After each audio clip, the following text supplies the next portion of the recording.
আজকে জুমার দিন আমারে 2 রাকাত জুমার নামাজ পড়ার সুযোগ দে।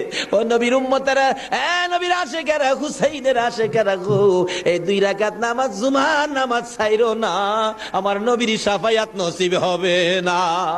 রক্তে লাল হইয়া যদি হুসাইন 2 রাকাত জুমার নামাজ পড়তে পারে গো, আজকাল থেকে কথা দিতে হবে জীবনে কোনোদিন জুমার নামাজ ছাড়তে পারবা না।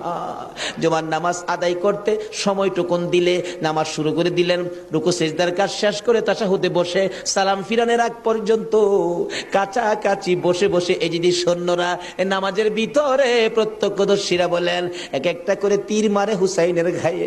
ডান দিক দিয়া যদি তীরটা মারতো, বাম দিক দিয়া বেরিয়ে যাইতো, সামনে দিয়া মারলে পিছন দিয়া বেরিয়ে যায়, এই কিসিমের তীর গো নামাজের ভিতরে 72টা তীর লাগাইছে।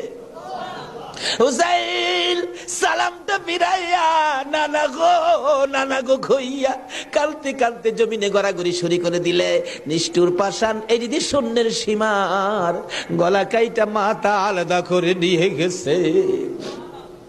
হুসাইন শহীদ হয়ে যায়। ওদিকে দিয়ে ডাকতেছে।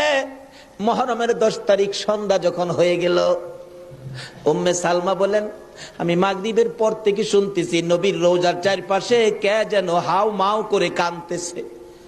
মনে বড় অশান্তি, কিসের কান্দার আওয়াজ? দৌড়ায় যাইলাম, যাইয়া দেখি কোনো মানুষ দেখি না, কে যেন কান্দে।